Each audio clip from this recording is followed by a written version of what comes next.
नमस्कार दोस्तों। रफ़ी साहब का किस्सा आप लोगों ने फरमाइश करी कि अगर मिलता है तो कोई और सुनाया जाए। लीजेंडरी सिंगर, जी हाँ, गायकों में देवता मोहम्मद रफ़ी साहब का एक बहुत ही अच्छा और हसीन किस्सा मेरी नज़र में आया तो मैंने कहा मैं आपसे शेयर करता हूँ। शम्मी कपूर बहुत ही वर्सेटाइल एक्टर थे। वो अक्सर अपनी मूवीज़ के बारे में, उसमें ख़ास तौर पे फिल्माए जाने वाले गानों के बारे में बहुत सोच विचार करते थे। उनका मानना था कि उसकी लोकेशन अच्छी होनी चाहिए, उसका बैकग्राउंड बहुत अच्छा होना चाहिए, सिंगर कौन गा रहा है ये पहले से ही वो खुद ही तय करते थे। रफ़ी साहब को लेकर उन्हें कभी कोई डाउट नहीं करा, बट वो कौन सा गाना गाएंगे, क्यों गाएंगे, किस समय गाएंगे, ये शम्मी कपूर साहब अपनी मूवी में ज़रूर डिसाइड करते थे।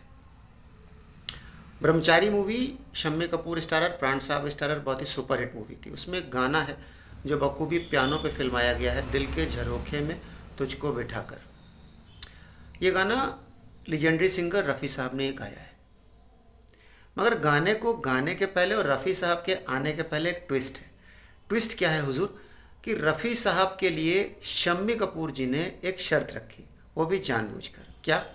कि दिल के झरोके में तुझको बिठाकर इस गाने का मुखड़ा और अंतरा अगर रफ़ी साहब एक बार में गा देंगे, यानी एक टेक में, तो मैं मान लूँगा कि रफ़ी साहब एक सुपर सिंगर है।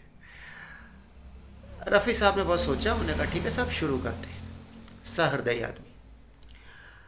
हुआ क्या, रफ़ी साहब से बेहतरीन सिंगर नहीं है कोई। वो गाना उन्हें एक सांस में, एक टेक में रिकॉर्ड करा लिया। ये जान के शम्मी कपूर को बहुत हैरानी हुई।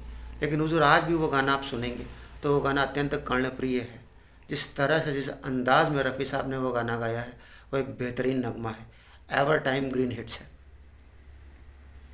दोस्त के लिए कुछ भी करना रफ़ी साहब से सीख सकते हैं। रॉयल्टी छोड़ना रफ़ी साहब से सीख सकते हैं। ज़रूरत भर की फ़ीस लेना रफ़ी साहब से सीख सकते हैं। जब इतनी खूबियाँ एक इंसान में हो तो वो हॉलीवुड तक क्यों नहीं पहुंच सकता? जी हाँ, रफ़ी साहब का कनेक्शन हॉलीवुड तक थे। कैसे? एक मूवी आई थी गुमनाम, बहुत अच्छी मूवी थी। थोड़ा सा ट्विस्ट थी मूवीज़ में, बट उसमें एक गाना था, जान पहचान हो मिलना आसान हो। ये गाना भी एक बेहतरीन नगमा। रफ़ी साहब के गाने हुए हर नगमे, हर गाने बेहतरीन नगमे।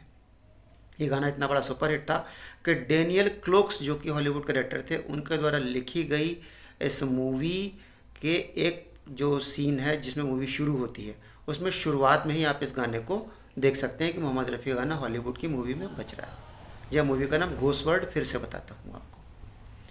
तो इतने वर्सेटाइल एक्टर कि लंदन में गायब हो जाते थे खाना खाने के लिए, लोगों को हैरान कर देते थे, किसी का भी भला कर देते थे, ड्राइवर को टैक्सी मंगा के दे देते थे ताकि वो अपना घर चला सके।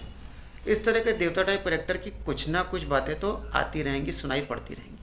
लेकिन मोहम्मद रफ़ी साहब का ये किस्सा, उनके गाने की अभूतपूर्व अदायगी का आपको कैसा लगा, कमेंट्स में ज़रूर बताइए। प्लीज़ सब्सक्राइब करिए, आपका प्यार स्नेह मेरे लिए बहुत इंपॉर्टेंट है। Thank you very much.